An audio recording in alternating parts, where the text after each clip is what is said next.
Hello everyone, आप सबका स्वागत है अलंकार तबला क्लास इस यूट्यूब चैनल में।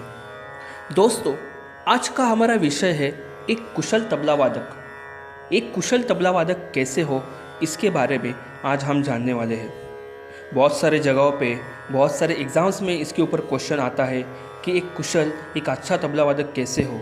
तो इसके बारे में आज हम जानने वाले हैं। तत्पूर्वी अगर आप पहली बार हमारे इस चैनल को देख रहे हैं तो ज़रूर लाइक, सब्सक्राइब और शेयर करिएगा। आज के ताल संबंधी वाद्य में सबसे अधिक लोकप्रिय वाद्य कोई है तो वह है तबला। तबले का प्रचार से पूर्व संगीत के क्षेत्र में पखावज को यही स्थान प्राप्त था। तबले का जन्म कई सौ वर्षों पूर्व हुआ और उस समय से लेके अब तक इसमें उन्नति ही हो रही है। इस उन्नति के पीछे सबसे प्रमुख योगदान रहा है वह है दिल्ली घराने के प्रवर्तक उस्ताद सिद्दर खां जी। अब प्रश्न यह है कि किस प्रकार के तबला वादक को कुशल कलाकार माने। इसको निश्चित करने के लिए पूर्व हमें विचार करना है कि तबला वादक का संगीत में क्या स्थान है। तबले का इतिहास साक्षी है कि इसका जन्म एक विशेष प्रकार की मधुर गायकी का साथ संगत करने के लिए हुआ। अंत यह स्पष्ट हो गया है कि गायन, वादन और नृत्य, इन सब को साथ संगत करने के लिए तबले का जन्म हुआ है। इसके अतिरिक्त अब तबले का प्रयोग स्वतंत्र वादन यानी सोलो तबला वादन में भी किया जाने लगा है। अंततः तबला वादक को संगतकार और स्वतंत्र तबला वादन, यह दो भूमिकाएं निभानी पड़ती है। अब हमें संगत और सोलो दोनों कार्य क्षेत्रों को देखते हुए किसी तबला वादक को कुशल कहने का अधिकार होगा। तो इस अधिकार होगा या नहीं होगा, इस बारे में अभी हम चर्चा करेंगे। सबसे पहले हम लेते हैं साथ संगत। तबले पर संगति का उद्देश्य गायन, वादन और नृत्य में लय और ताल को स्थापित करना है तथा उसे अधिक प्रभावशाली बनाना भी है। संगत करना एक विशेष कला है जिसमें कलाकार को निम्नलिखित बातों का ध्यान रखना बहुत ही ज़रूरी है। संगत करने के पूर्व हमें मालूम होना चाहिए कि हम किस चीज़ के साथ संगत कर रहे हैं। वह गायन भी हो सकता है।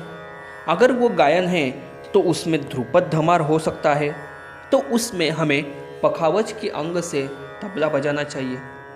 अगर वो ख्याल या छोटा ख्याल है तो उसमें हमें भरना युक्त ठेका इसमें देना चाहिए।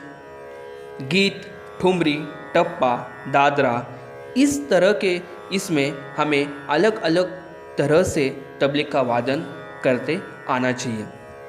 तो संगत करने के पूर्व हमें यह जानना ज़रूरी है कि हम किस चीज़ के साथ संगत कर रहे हैं। अगर इस प्रकार वाद्य का नृत्य के प्रकार को भी जाना लेना बहुत ही लाभप्रद होता है। अब हमें अपने लक्ष्य का ज्ञान तो हो चुका है। इसके संगत के का क्षेत्र निश्चित करना होगा। यदि ख्याल के साथ संगत करनी है तो संगत करने का क्षेत्र बहुत ही सीमित हो जाएगा, लेकिन यदि ध्रुपद और धमार जैसी गायकी के साथ तबले का क्षेत्र बहुत ही खुल जाएगा। इसके अतिरिक्त एक कुशल संगतकार का ताल और लय में पक्का होना अत्यंत अनिवार्य है, क्योंकि तबला वादक संगीत में लय और ताल को ही कायम रखने का कार्य करता है। यदि यह ताल और लय में पक्का नहीं है तो गायक या वादक को भी बेताला, बेलय कर देगा। किसी गायक ने कहा था कि तबला हमें तानपुरे का काम करता है। जैसे तानपुरा एक विशिष्ट स्वर देता है, वैसे ही तबला साथ संगत में ताल का तानपुरा बनने का काम वह करता है।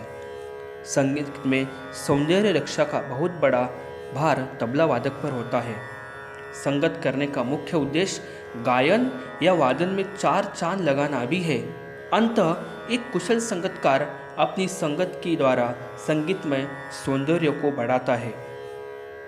जैसे अगर हम किसी गायक को साथ कर रहे हैं तो हमें उससे साथ ही करनी है, उसके आगे चल के हमें नहीं बजाना है, क्योंकि अगर हम ऐसा करते हैं तो इसका बुरा असर उस गायक के ऊपर, उस साथ जिससे हम साथ कर रहे हैं उसके ऊपर होने की संभावना होती है।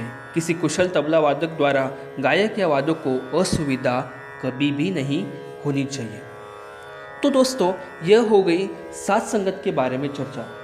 आज हम देखेंगे कि एक कुशल सोलो तबला वादक कैसे होना चाहिए। अब हम एक कुशल सोलो तबला वादक पर विचार करेंगे। सोलो बजाना यह भी बड़ा कठिन कार्य है। इसके लिए बहुत परिश्रम तथा शिक्षा की आवश्यकता होनी ही चाहिए। सोलो बजाने का अभिप्राय तबले पर स्वतंत्र वादन करना होता है। इस सोलो वादन में हमें अलग अलग तरह के कायदे, तोड़े, टुकड़े इनका ज्ञान होना अत्यंत आवश्यक है।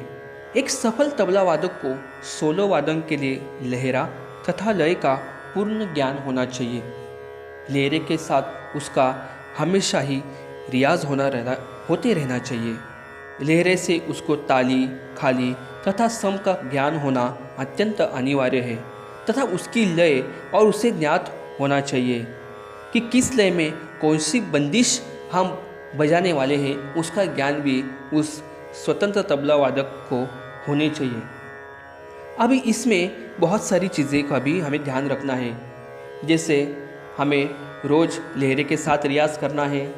कायदे, तोड़े बजाते समय वह विलंबित में ही बजाने हैं। रियाज़ करते समय रियाज़ के लिए धीरे धीरे तिरे किट तक जैसे बोलों का रियाज़ करें।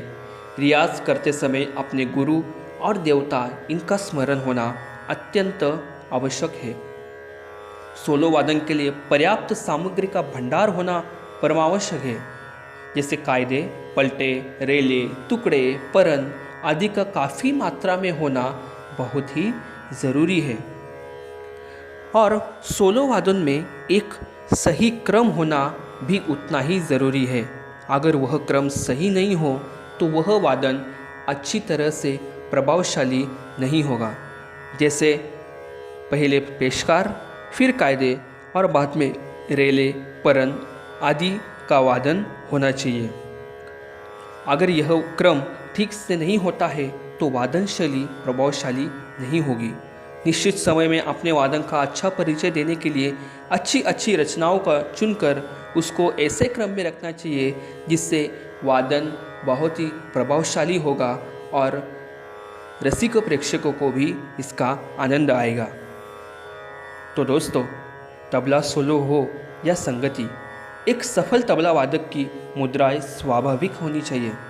अस्वाभाविक मुद्राओं में श्रोताओं पर इसका बुरा असर पड़ता है। हाथ पैर हिलाना, गर्दन को मरोड़ना, यहाँ वहाँ देखना, मुंह बनाना आदि दुर्गुण से सफल तबला वादक नहीं बना जा सकता। और दोस्तों, एक अच्छा कलाकार बनने से पहले हमें एक अच्छा इंसान बनना बहुत ज़रूरी है। इससे हमें इस निष्कर्ष पर पहुँचते हैं कि हमें अब तक जिन बातों को ध्यान दिया तो वो सोलो वादन और संगति की विशेषताओं जिस कलाकार में होगी वह एक अच्छा और सफल तबला वादक ज़रूर बनेगा। तो दोस्तों, अच्छा रियाज़ करिए, अच्छी चीज़ें सुनिए और एक अच्छा इंसान और एक अच्छा कलाकार होने का ज़रूर प्रयास करिए। मुझे उम्मीद है कि आपको यह मेरा कुशल तबला वादक बनने का जो मैंने आपको मार्ग दिखाया है, जिस बारे में मैंने चर्चा की है मेरे अल्प ज्ञान से, आप सबको यह पसंद आया होगा। धन्यवाद।